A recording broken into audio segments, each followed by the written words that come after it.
இது ஃபர்ஸ்ட் மலேசியாவின் செய்திகள் உங்களுக்காக.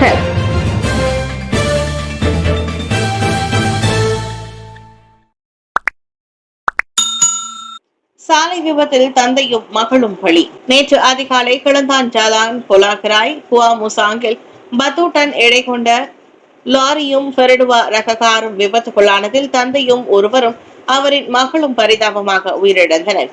இவ்விபத்து குறித்து தங்கள் தரப்பிற்கு அவசர அழைப்பு கிடைத்தவுடன் கோலக்கிராய் தீயணைப்பு மற்றும் மீட்பு நிலையத்திலிருந்து 7 உறுப்பினர்கள் 40 கிலோமீட்டர் தொலைவில் உள்ள சம்பவ இடத்திற்கு விரைந்ததாக மலேசிய தீயணைப்பு மற்றும் மீட்பு துறையின் கிளந்தான் மாநில பேச்சாளர் தெரிவித்தார். அதிகாலை மணி 4:51க்கு சம்பவ இடத்தை அடைந்த அவர்கள் பெருடுவா ரக கார் தீப்பிடித்து எரிந்து கொண்டிருந்ததையும் அதன் ஓட்டுநர் இருக்கையில் ஆடவர் ஒருவர் சிக்கிக் கொண்டிருந்ததையும் கண்டதாக அப்பேச்சாளர் கூறினார். அதோடு பெண் ஒருவர் காரில் இருந்து தூக்கி வீசப்பட்ட நிலையில் கிடந்ததாக அவர் மேலும் குறிப்பிட்டார். ஓட்டுநர் இருக்கையில் சிக்கியிருந்த அவ்வாடவரை சிறப்பு கருவியை பயன்படுத்தி வெளியே கொண்டு வந்த போதிலும் அவர் உயிரிழந்ததை மருத்துவ அதிகாரி ஒருவர் அதிகாலை மணி 5க்கு உறுதிப்படுத்தினர். நாடி திட்டங்களில் பங்கேற்று பயன்பெறுமாறு டாக்டர் வான் அசிசா வலியுறுத்து. தேசிய தகவல் பரப்பு மையமான நாடி ஏற்பாடு செய்துள்ள பல்வேறு திட்டங்கள் மற்றும் பயிற்சிகள் மூலம் வாழ்க்கை தரத்தை மேம்படுத்திக் கொள்ளவும் சுய திறன்களை வலுப்படுத்திக் கொள்ளவும் மக்களுக்கு வலியுறுத்தப்படுகிறது. இலவசமாக பதிவு செய்வதன் மூலம் தொழில்துறை, வேலை வாய்ப்பு, தொழில்நுட்ப வளர்ச்சி மூலம் சுய மேம்பாடு ஆகியவற்றில் மக்களுக்கு நாடி உதவி புரிவதாக பண்டார் துன் ரசாக் நாடாளுமன்ற உறுப்பினர் doctor Wan Azizah Wan Ismail தெரிவித்தார். துன் ரசாக் நாடாளுமன்றத்தில் நாடி மையம் இருப்பதை ஊக்குவிப்பதில் அரசாங்கத்திற்கான புதிய அத்தியாயம் இதுவாகும் என்றார் அவர். நேற்று சனிக்கிழமை சுங்கை பேசி பண்டார் துன் ரசாக்கில் நாடி மையத்தை தொடக்கி வைக்கும் நிகழ்ச்சியில் உரையாற்றிய போது டாக்டர் வான் இஸ்மாயில் இவ்வாறு தெரிவித்தார். வாழ்நாள் முழுவதற்குமான கற்றல் நடவடிக்கை, பெரியவர்கள் மற்றும் சிறார்களுக்கான தொழில்நுட்ப பட்டறை மற்றும் இலக்கவியல் கல்வி பயிற்சிகளுக்கு நாடி வாய்ப்புகள் வழங்குவதாக அவர் தெரிவித்தார். கல்வி அமைச்சுடனான ஒத்துழைப்பு சபா கல்வித்துறையில் நேர்மறை தாக்கத்தை ஏற்படுத்தும். MA 63 எனப்படும் 1963ஆம் ஆண்டு மலேசிய ஒப்பந்தத்தின் கீழ் கல்வி அமைச்சும் சபா மாநில கல்வித்துறையும் மேற்கொண்டுள்ள ஒத்துழைப்பின் மூலம் அம்மாநில கல்வித்துறையில் நேர்மறை தாக்கத்தை ஏற்படுத்த முடியும். இதன் வழி நிர்வாக அம்சத்திலான பயன் மட்டுமே பெறப்படாது. மாறாக அம்மாநில ரீதியில் நிலவும் கல்வி தொடர்பிலான சிக்கல்களை கையாள்வதில் அதன் கல்வித்துறை மிகவும் செயல்பட வாய்ப்பளிக்கும் என்று கல்வி அமைச்சர் பட்லினா சிட்டேக் தெரிவித்தார். முக்கியமான மாற்றங்களில் சபாவின் அம்சத்தை இணைப்பதன் வழி கல்வியின் தொடர்பை வலுப்படுத்துகிறது. MA 63 ஒப்பந்தத்தில் எட்டப்பட்ட கூறுகளில் உள்கட்டமைப்பு மற்றும் இயற்கை பேரிடர்களின் ஒதுக்கீடும் அடங்கும் என்றார் அவர். நேற்று சபா கியான்கோக் இடைநிலை பள்ளி மண்டபத்தில் நடைபெற்ற சபா மாநில தலைமைத்துவ கூட்டத்தில் கலந்து கொண்ட பின்னர் அவர் செய்தியாளர்களிடம் பேசினார். கல்வி தொடர்பிலான விவகாரங்கள் விரைவில் களைக்கப்படுவதை உறுதி செய்யும் வகையில் அம்மாநில மாணவர்களுக்கும் கல்வியாளர்களுக்கும் உற்சாகத்தை அளிப்பதற்காக சபா மாநிலத்தின் அம்சங்களை இணைக்கும் முயற்சி அமையும் என்று பட்லினா கூறினார். பெருநாட்கால அதிகபட்ச விலை திட்டத்தின் அமலாக்கத்தை அமைச்சு கண்காணிக்கும். நேற்று தொடங்கி பிப்ரவரி 2ஆம் தேதி வரையில் 2025 சீன புத்தாண்டுக்கான SHMMP எனப்படும் பெருநாட்கால அதிகபட்ச விலை திட்டத்தின் அமலாக்கத்தை உள்நாட்டு வாணிபம் மற்றும் வாழ்க்கை செலவின அமைச்சு தொடர்ந்து கண்காணிக்கும். இத்திட்டம் 9 நாளுக்கு அமலில் இருக்கும் என்றும் அதன் விலை கட்டுப்பாடு பட்டியலில் 16 பொருட்கள் இடம்பெற்றிருப்பதாக அதன் துணை அமைச்சர் ஃபவுசியா சாலே தெரிவித்தார். கடந்த ஆண்டு கட்டுப்படுத்தப்பட்ட விலையில் 11 பொருட்கள் இருந்தன. இவ்வாண்டு அது 16 பொருட்களாக அதிகரிக்கப்பட்டுள்ளது. இக்காலகட்டத்தில் குறிப்பிட்ட சில பொருட்களுக்கான தேவை அதிகமாக இருப்பதால் இந்த அதிகபட்ச விலை திட்டம் செயல்படுத்தப்படுகிறது என்றார் அவர். வாழ்க்கை செலவினம் மற்றும் பொருட்களின் விலை உயர்வை கையாள்வதில் அரசாங்கம் மிகுந்த அக்கறை கொண்டுள்ளதை மக்களுக்கு தெரிவிக்கும் நோக்கத்துடன் இந்த கண்காணிப்பு நடவடிக்கை மேற்கொள்ளப்படுவதாக ஃபவுசியா சாலே கூறினார். மருத்துவ சுற்றுலாவிற்கான இடமாக மலேசியாவை தேர்ந்தெடுப்பது சட்டவிரோத நடவடிக்கைகளுக்கு வழிவகுக்கிறது.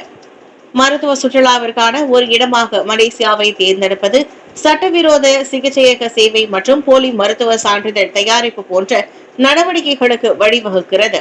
நாட்டின் மருத்துவத்துறை மீது அண்டை நாடுகளின் கவனத்தை பெற்றுள்ள நிலையில் குறிப்பாக இந்தோனேஷியா சுகாதார சேவை பெறுவதற்கு பினாங், மலாக்கா மற்றும் ஜொஹூர் ஆகிய மாநிலங்களை தேர்வு செய்வதாக உள்துறை அமைச்சர் doctor Seri Saifuddin Nasution Ismail தெரிவித்தார்.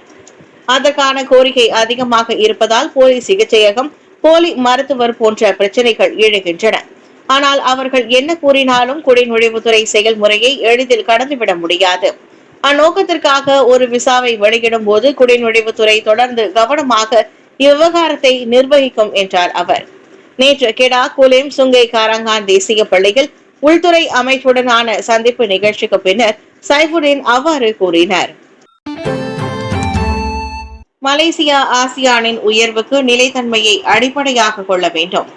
எந்த ஒரு தரப்பும் விடுபடாமல் நியாயமான முறையில் வளப்பத்தை பகிர்ந்து கொள்ள முக்கியத்துவம் வழங்கி மலேசியா மற்றும் ஆசியானின் உயர்வுக்கு நிலைத்தன்மையை அடிப்படையாக கொள்ள வேண்டும்.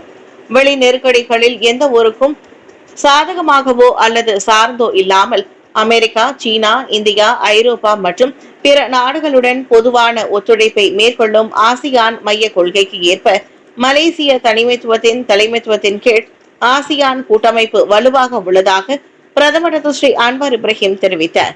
ஐக்கிய அரபு சிற்றரசு, இங்கிலாந்து, பெல்ஜியம், சுவிட்சர்லாந்து ஆகிய 4 நாடுகளில் மலேசிய பேராளர் குழுவின் பயணம் நிறைவடைந்து விட்டதாக அன்வார் தமது முகநூல் பதிவில் குறிப்பிட்டார். ஆசியானின் நெருங்கிய உறவை வட்டாரத்திற்கான பலமாக மேம்படுத்தவும் இப்பயணம் பயன்படுத்தப்படுவதாக அவர் கூறினார்.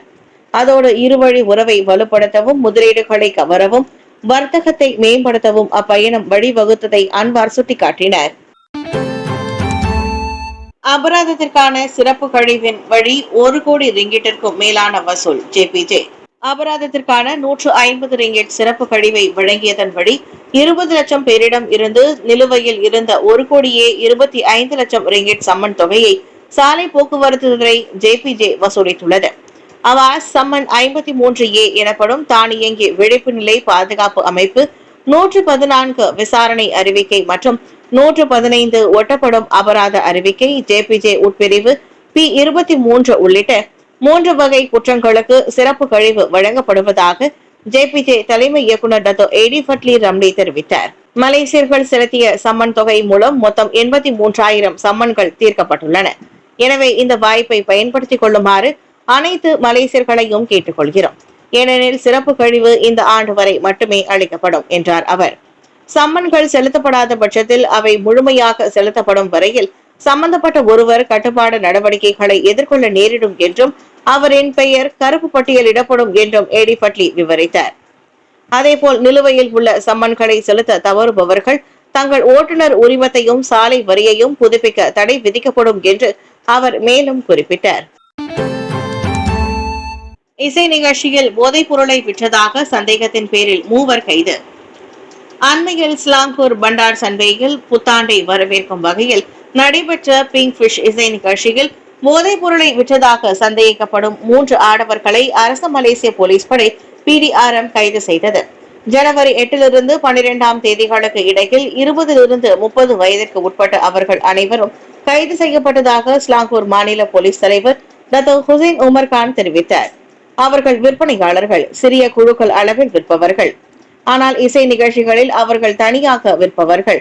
அந்த 3 ஒருவர் அந்த இசை நிகழ்ச்சியில் இருந்திருக்கிறார், அங்கு விற்கும் இருக்கிறார். ஆனால் சிலர் வெளியில் இருந்தே வாங்கி அந்த இசை நிகழ்ச்சிக்கு வந்துள்ளனர் என்றார் அவர். நேற்று ஸ்லாங்கூர் நியூ பந்தாய் எக்ஸ்பிரஸ்வே நெடுஞ்சாலையின் PJS2 டோல் சாவடியில் சீன புத்தாண்டை முன்னிட்டு நடைபெற்ற சாலை பாதுகாப்பு பிரச்சாரத்தை தொடக்கி வைத்த பின்னர் ஹுசைன் உமர் செய்தியாளர்களை சந்தித்தார். அசம்பாவிதங்களை தவிர்க்கும் வகையில் இசை நிகழ்ச்சிகள் நடத்துவதற்கான நிபந்தனைகளையும் இனி தமது தரப்பு கடமையாக்கும் என்று அவர் கூறினார். அந்த இசை நிகழ்ச்சியில் கலந்து கொண்ட 7 போதைப் பொருளை உட்கொண்டிருந்ததால் ஏற்பட்ட பக்க விளைவுகளுடன் மருத்துவமனையில் அனுமதிக்கப்பட்டதாக முன்னதாக போலீஸ் 6 புகார்களை பெற்றிருந்தது. 5G தொழில்துறை சார்ந்த 67 பகுதிகள் அடையாளம் காணப்பட்டுள்ளன. 5G இணைய சேவையை வழங்கும் நோக்கில் நாடு முழுவதிலும் தொழில்துறை சார்ந்த 67 பகுதிகளை தொடர்பு அமைச்சு அடையாளம் கண்டுள்ளது. முதலீடு, வாணிபம் மற்றும் தொழில்துறை அமைச்சு மிட்டி ஒத்துழைப்புடன் அந்த அனைத்து தொழில்துறை பகுதிகளும் அடையாளம் காணப்பட்டதாக தொடர்பு அமைச்சர் ஃபாமி ஃபட்சில் தெரிவித்தார். எங்கள் இலக்கு இந்த பகுதிகளுக்கு நாங்கள் முன்னுரிமை கொடுப்போம்.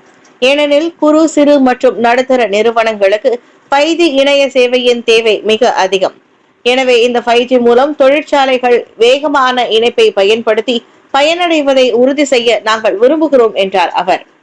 நேற்று மலாக்காவில் 2025ஆம் ஆண்டுக்கான தொடர்பு அமைச்சின் திட்டங்கள் தொடர்பாக நடத்தப்பட்ட கூட்டத்தில் கலந்து கொண்ட பின்னர் அவர் செய்தியாளர்களிடம் பேசினார்.